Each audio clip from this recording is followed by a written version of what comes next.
Est-ce que tu te poses encore la question de savoir si la Porsche Boxster, la première génération, la 986, c'est encore un bon investissement? Bon, on va essayer de répondre à ça dans la vidéo. Allez, c'est parti.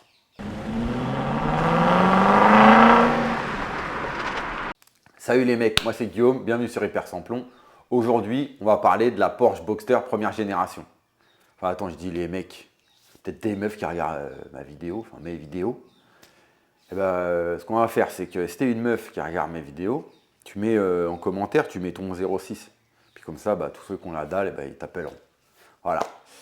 Alors, revenons à nos moutons, ou plutôt à nos bagnoles. Et donc, je disais, aujourd'hui, on va parler de la Porsche Boxster première génération, la 986. Et on va essayer de voir si c'est encore un bon investissement. Donc déjà, le nom Boxster, il vient d'où?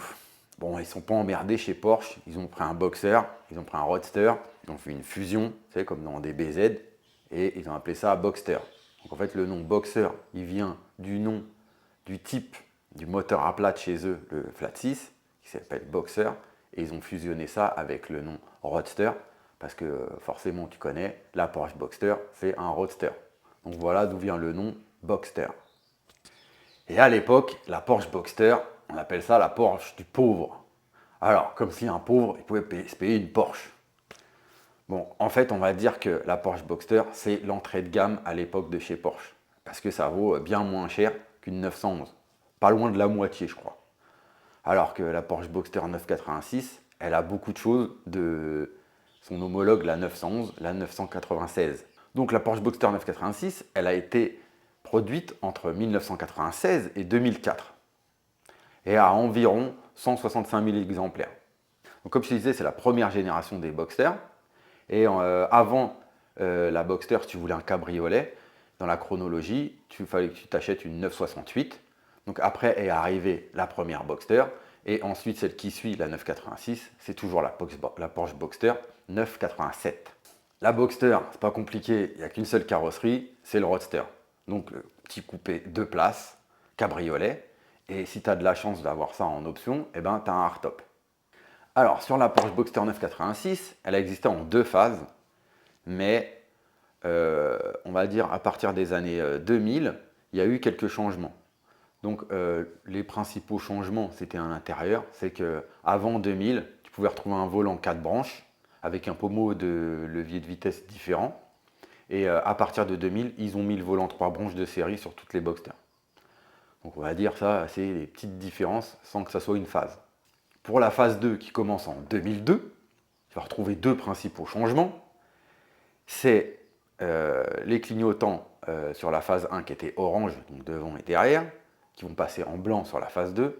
Et l'autre changement, le deuxième, c'est à l'arrière, sur la capote. Donc la vitre arrière, sur la phase 1, elle est en plastique. Et sur la phase 2, elle est en verre.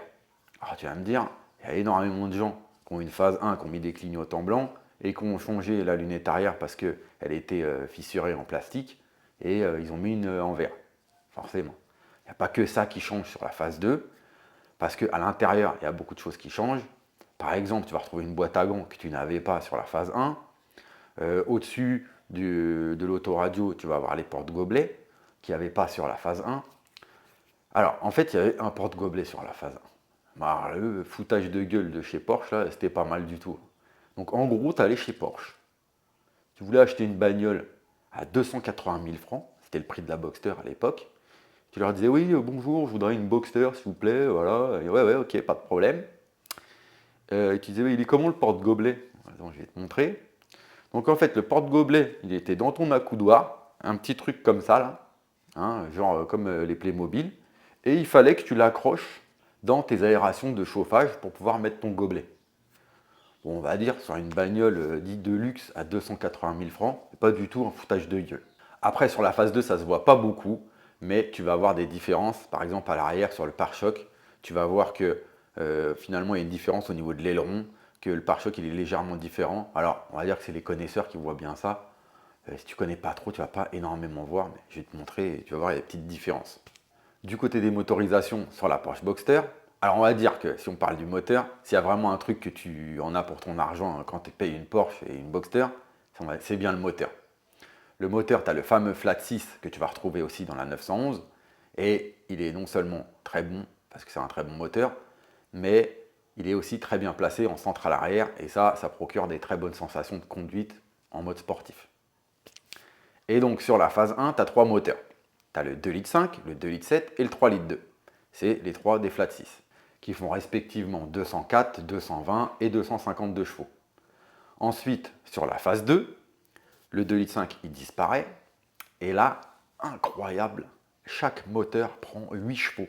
Tu vois, les mecs, je te dis, ils se foutent pas de ta gueule chez Porsche. Donc là, on garde le 2,7 litres, le 3,2 litres, et qui font 228 et 260 chevaux. Donc au niveau des modèles, si on devait en retenir les mieux, on va dire que le 2,5 litres, il n'est pas vraiment très recherché. Déjà parce que c'est les premiers et que sur les premiers modèles de Boxster, il y a eu des petits soucis et puis au niveau de l'équipement, c'était pas incroyable. Mais déjà, si tu as un 2,7 litres, on va dire que c'est une très bonne base et c'est très bien. Ensuite, tu as le 3,2 litres et le 3,2 litres, c'est la Boxster S. Alors, la différence d'une 3,2 litres par rapport à une 2,7 litres, par exemple, tu vas voir sur le pare-choc à l'avant, tu as une petite prise d'air en plus. Ça, c'est pour que tu la repères. Et aussi, techniquement, et aussi pour que tu la repères, au niveau du freinage, elle a des étriers rouges. Donc ce freinage, il est un peu meilleur que sur un 2,7 litres ou un 2,5 litres. Et c'est le même que sur la Porsche 911 type 996. Donc sur la S, tu as un meilleur moteur et un meilleur freinage. Dans les séries spéciales, il n'y en a qu'une, c'est la Speeder 550. Donc celle-là, elle a été faite pour le 50e anniversaire de la Speeder 550.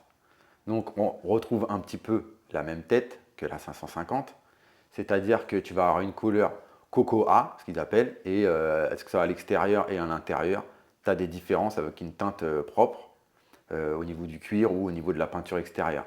Et aussi, c'est une voiture qui est très bien optionnée de série. Par exemple, tu as les sièges chauffants de série que forcément tu n'as pas, ou alors en option sur les autres modèles. Du côté des maladies, sur la Boxster de première génération, tu as le fameux roulement IMS. Alors celui-là, il est tout en haut au niveau des maladies. Donc ça, c'est vraiment un truc qu'il faut vraiment que tu vérifies. Donc ce qui se passe sur ce roulement, c'est que Porsche, ils ont changé de fabricant certainement. Ils sont passés d'un roulement à double rangée, donc double rangée de billes sur le roulement, à une seule. Et là, catastrophe, ça ne tient pas bien. Donc ce qui se passe, c'est qu'il y a du jeu au niveau de ce roulement qui est de mauvaise qualité, ou en tout cas qui n'est pas adapté. Donc tu as du jeu dans la distribution. Et là, forcément, si tu as du jeu, ça bouge et tu peux faire une casse moteur. Pour faire simple, au niveau des dates pour le roulement IMS, jusqu'à 99, c'est du double rangé. Entre 99 et 2001, il y a eu un peu des deux. Et de 2001 à 2004, c'est que du simple rangé. En général, on va dire avec l'âge et le temps qui est passé sur ces voitures, environ une vingtaine d'années, il devrait être fait ou alors tu n'as pas le problème. Ensuite, un autre problème que tu vas avoir, c'est devant, au niveau des bouches d'aération, donc d'air. En fait, juste derrière ces bouches d'aération, tu as les radiateurs. Donc à cause de ça, forcément les radiateurs, ils en prennent plein la tête et ils se dégradent plus facilement. Ce qu'il faut faire, en tout cas regarder, c'est qu'ils ne sont pas trop obstrués, que ça soit bien nettoyé et que forcément voilà, ça ne soit pas trop encombré pour que le refroidissement il fonctionne bien. Après, on va dire que dans sa globalité, quand même, c'est une Porsche et que c'est quand même une bonne voiture. Et sur le dernier truc à vérifier, ce serait à l'intérieur. Voilà, on va dire sur les premiers modèles, les cuirs ils vont un peu gondoler. Tu vois, voilà, c'est pas des défauts de fabrication, mais sur les premières générations, c'est un peu plus vieilli dans le temps que sur la seconde. Donc pour ça, au niveau des maladies, moi ce que je te conseillerais, c'est de prendre une phase 2. Tu as quand même un petit peu plus d'options et c'est un peu mieux fini. Si on parle de prix et de cote, pour te donner une petite idée, en 2021, un 2,7 litres, ça valait environ 10 000 € et une S, un 3,2 litres, ça valait environ 15 000. Tu avais quelque chose en bon état.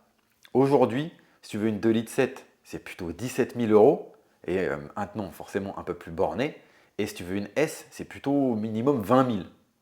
Dis-toi bien que d'ici une dizaine d'années, c'est une voiture qui peut-être pour la S va coter dans les 30 000 €. C'est sûr et certain. Bon, si tu as le budget, forcément une S, c'est celle qui prendra le plus. Mais on va dire que le bon compromis, c'est un 2,7 litres. Tu as un très bon moteur. Tu prends une phase 2, tu auras pas mal d'options. Pour un peu que tu arrives à en trouver une avec un bon entretien et l'IMS il a été fait, franchement, tu as une super voiture entre les mains. Tu as une voiture sympa, elle ne consomme pas trop si tu ne tires pas dedans. Tu peux même faire en dessous de 10 litres si tu roules tranquille. Après, si tu es vraiment blindé, une 550, c'est au bas mot 30 000 €. Et dis-toi bien un truc, c'est qu'aujourd'hui, une 996, c'est plutôt 25-30 000 €. Et tous ceux qui n'ont pas le budget pour s'acheter une 996, eh ben, ils vont acheter une Porsche Boxster. Ça, c'est classique. Donc moi, si j'ai un conseil à te donner, va voir ta grand-mère, dis-lui, mamie, prête-moi de l'argent pour que je m'achète une voiture dans laquelle je vais en gagner. Comment ça, t'as pas de grand-mère? Bon, bah, va voir ton banquier et dis-lui, monsieur le banquier, prêtez-moi de l'argent, je vais investir et ça va me rapporter plus que dans votre livret A qui me fait gagner que dalle. Et me dis pas t'as pas de banquier, sinon tu peux foutre le camp. Ok. Bon, avant que tu partes, tu t'abonnes à ma chaîne quand même. Ok, merci. Voilà, c'est fini pour la vidéo sur la Porsche Boxster de première génération, la 986. Si tu as kiffé la vidéo, bah, tu me donnes un peu de force, tu mets un like. Tu peux t'abonner à ma chaîne. Si comme moi, tu aimes bien les Youngtimer et un peu surtout les allemandes, bah, tu vas voir sur ma chaîne, je fais pas mal de vidéos sur BMW, Mercedes. Si tu veux que je me penche sur un modèle en particulier, eh bah, tu n'as qu'à me le mettre dans les commentaires. Dernièrement, je parle de la Audi TT 8N, la première génération. Tu peux aller voir dans mes vidéos. Merci d'avoir suivi la vidéo et à la prochaine sur Hyper Sans Plomb.